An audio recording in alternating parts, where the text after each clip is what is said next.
16 सोमवार व्रत कथा। तो दोस्तों, अगर आप 16 सोमवार का व्रत करते हैं तो इसमें आपको इसकी व्रत कथा का पाठ करना बहुत ही ज़्यादा आवश्यक होता है। कहा जाता है कि जो व्यक्ति सोमवार व्रत कथा का पाठ करता है उसे बहुत ही ज़्यादा सौभाग्य की प्राप्ति होती है। साथ ही साथ उसे शिवजी और पार्वती जी का आशीर्वाद प्राप्त होता है। तो अगर आप भी इस कथा का पाठ करना चाहते हैं तो चलिए आपको 16 सोमवार के व्रत कथा के बारे में बताते हैं।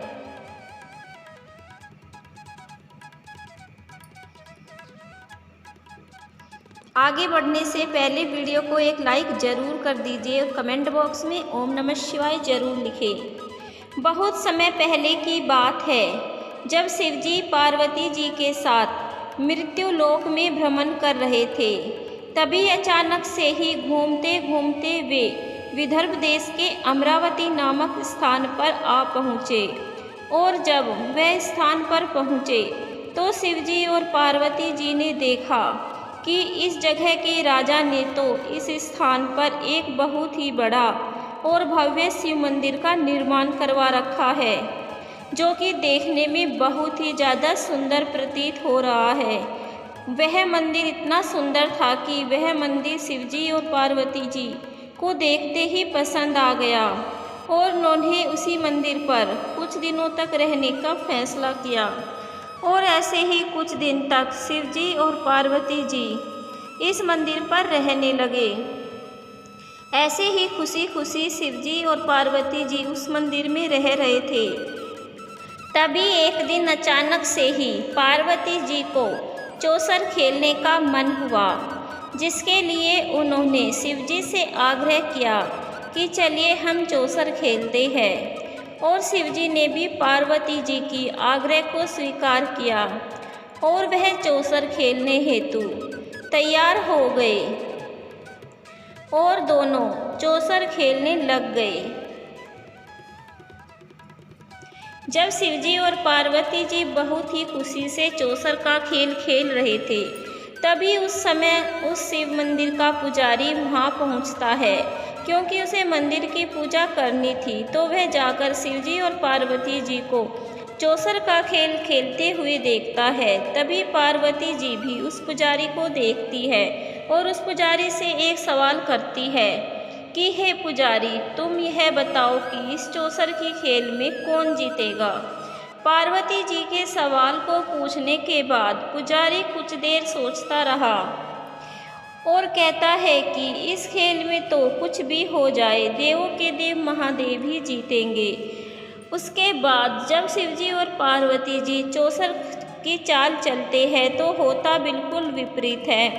पार्वती जी शिवजी से विजय प्राप्त कर लेती है, यानी कि उस पुजारी की बात गलत हो जाती है।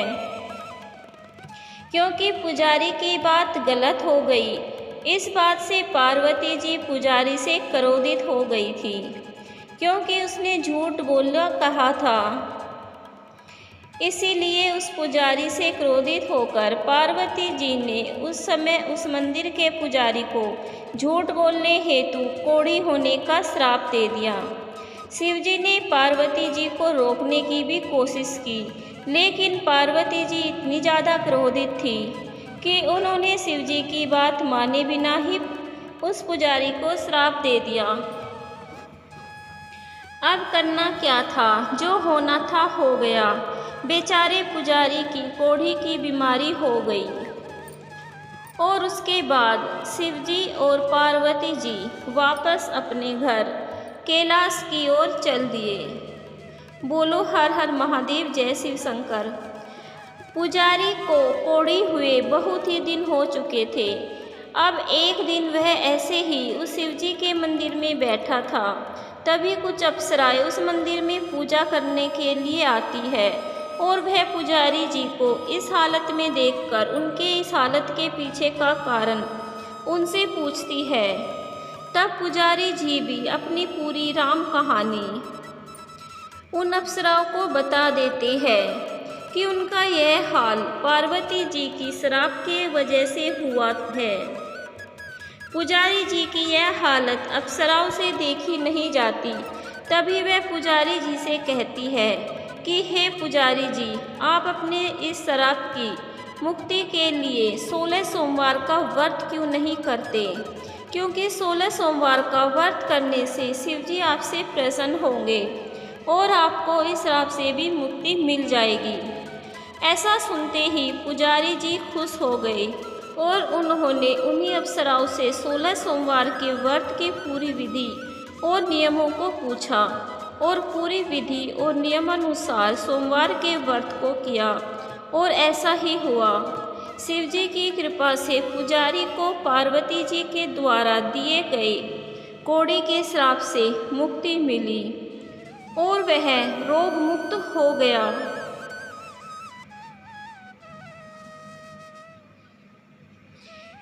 एक और दिन की बात है जब फिर से पार्वती जी और शिव जी उसी मंदिर में भ्रमण करते हुए आए और पार्वती जी मंदिर में उस पुजारी को देखकर हैरान रह गई, क्योंकि पुजारी पूरी तरह से रोग मुक्त था, जबकि पार्वती जी ने उसे श्राप दिया था।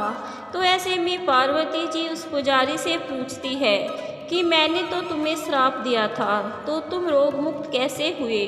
तो उस पुजारी ने पार्वती माता को वह सारी बात बताई कि कैसे उन्हें 16 सोमवार का व्रत किया और शिव जी की कृपा से उनके श्राप से मुक्ति मिली। यह सुनकर पार्वती जी हैरान हो गई और खुश भी हो गई।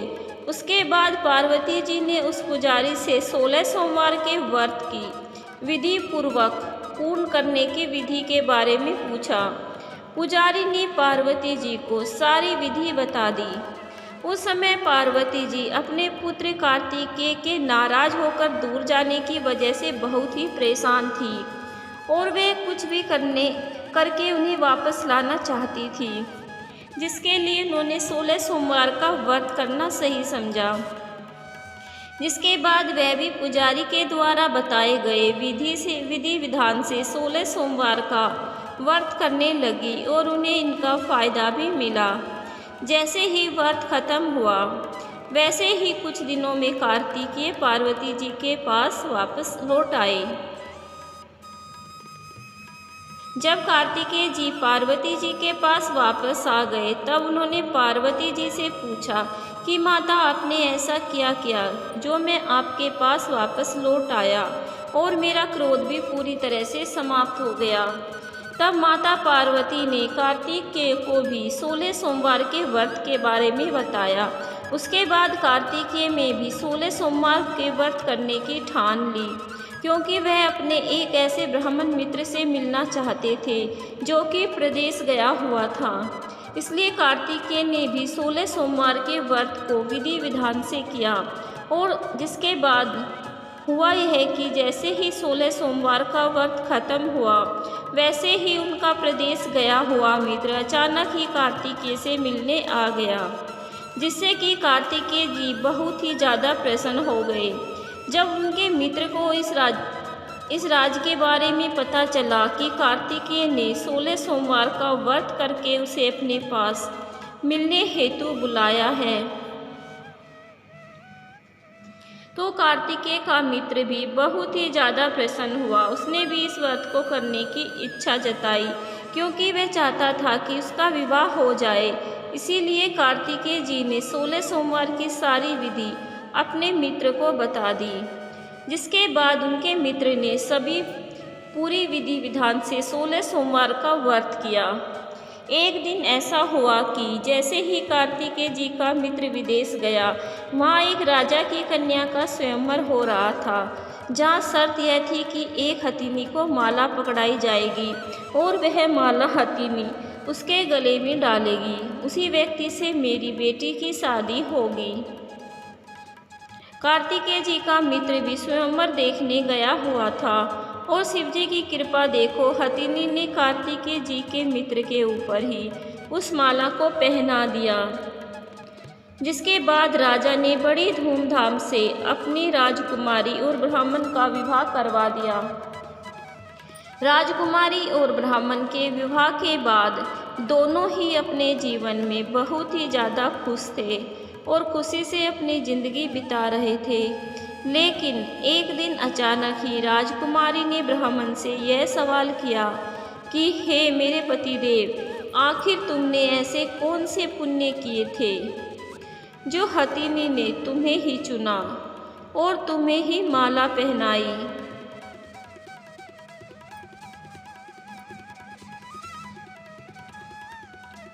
तो इस बात को सुनकर ब्राह्मण थोड़ा सा मुस्कुराए और उन्होंने 16 सोमवार के व्रत वाली बात अपनी पत्नी को बता दी, जो कि ब्राह्मण को उनके परम मित्र कार्तिकेय जी ने बताया था। उसके बाद 16 सोमवार व्रत के बारे में जानकर उसने भी ब्राह्मण को इस व्रत को करने की इच्छा जताई।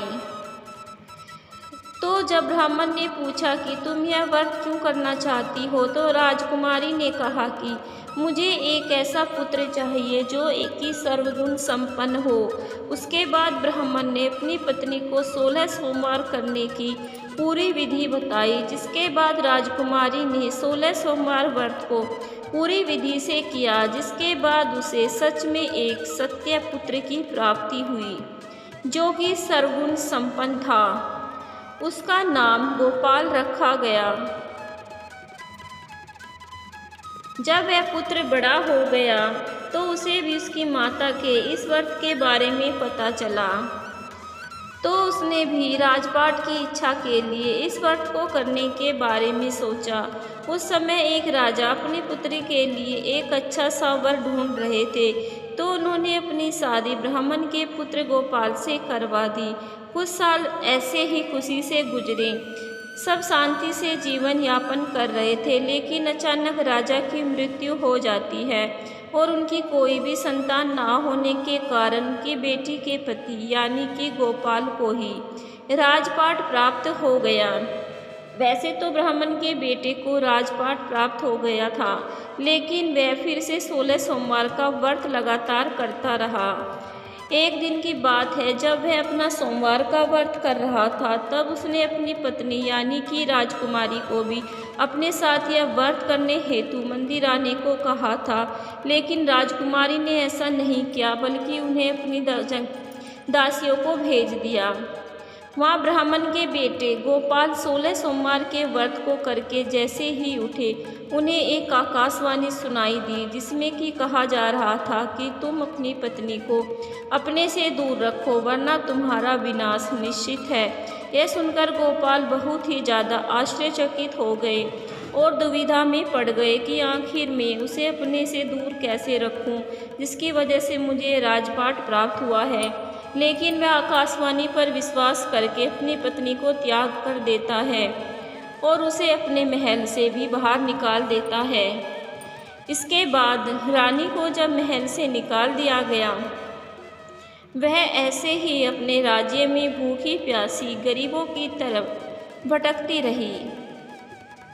तब जाकर राजकुमारी को एक बुढ़िया दिखाई दी, जो कि सूत काटकर बाजार में बेचने के लिए ले जा रही थी, लेकिन उसे उस काम में परेशानी आ रही थी।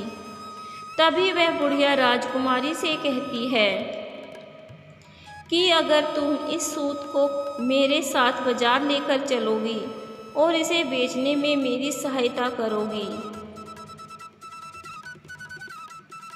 तो मैं भी तुम्हारी सहायता करूंगी और बदले में तुम्हें कुछ पैसे भी दूंगी। जिसके बदले राजकुमारी तैयार हो जाती है। जैसे ही राजकुमारी ने उस सूत की टोकरी को उठाया, वैसे ही आंधी चली और सारी सूत हवा में उड़ गई, जिससे कि वह बुढ़िया औरत नाराज हो गई और क्रोधित होकर राजकुमारी को भगा दिया, जिससे कि वह फिर से ऐसे ही घूम रही थी। उसके बाद वह एक तेली के घर में गई, जहाँ जाने पर शिवजी ने के नाराज होने के कारण तेली के घर की सारी तेल से भरी मटकियाँ फूटने लगी, जिससे कि तेली भी बहुत ही ज़्यादा क्रोधित हुआ और उसने भी राजकुमारी को भगा दिया। उसके बाद राजकुमारी ऐसे ही अपने राज्य में भटकने लगी। उन्हें अचानक से प्यास लगी, लेकिन उन्होंने जैसे ही नदी के जल को हाथ लगाया उनके स्पर्श से वह नदी भी सूख गई। तो इस तरह से वह अपनी किस्मत को कोसती हुई आगे चल दी और आगे जाने पर उन्हें एक आश्रम दिखाई दिया जो कि गुसाई जी का था। वह आश्रम में चली गई, जहाँ की गुसाई ही उन्हें देखकर समझ गए कि राजकुमारी एक ऊंचे घराने की है और उन्हें कुछ समस्या है। तो गुसाई जी ने राजकुमारी को कहा कि तुम यहाँ रह सकती हो, लेकिन समस्या ये थी कि राजकुमारी के छूते ही सारी चीज़ें खराब हो जा रही थी। तब गुसाई जी ने राजकुमारी से इसका कारण पूछा तो राजकुमारी ने इसका कारण बताया, जिसके बाद गुसाई जी ने राजकुमारी को 16 सोमवार के व्रत करने को कहा था ताकि उसे शिव जी की कृपा प्राप्त हो और उसे श्राप से मुक्ति मिल सके। गुसाई जी की आज्ञा का पालन करते हुए राजकुमारी ने 16 सोमवार के व्रत को विधि विधान से पूरा किया, जिसके बाद अचानक ही ब्राह्मण के बेटे को अपनी पत्नी की याद आने लगी और उसने अपने सैनिकों को राजकुमारी को ढूंढने के लिए भेज दिया। जब ब्राह्मण के बेटे को पता चला कि महारानी गुसाई जी के आश्रम में है, तो वह तुरंत ही भागे भागे आश्रम में गए और वहाँ के महाराजा जी से यह आग्रह किया कि यह मेरी पत्नी है जिसका मैंने त्याग कर दिया था, जिसके लिए मैं बहुत ही ज़्यादा शर्मिंदा हूँ। कृपया करके आप मुझे इन्हें अपने साथ ले जाने की आज्ञा दें। इस तरह से ब्राह्मण के बेटे और उनकी पत्नी के बीच फिर से सुलह हो गया और दोनों ऐसे ही खुशी की जिंदगी बिताने लगे। दोनों हर साल 16 सोमवार का व्रत भी करने लगे। बोलो जय शिव शंकर, जय शिव शक्ति, हर हर महादेव, ओम नमः शिवाय।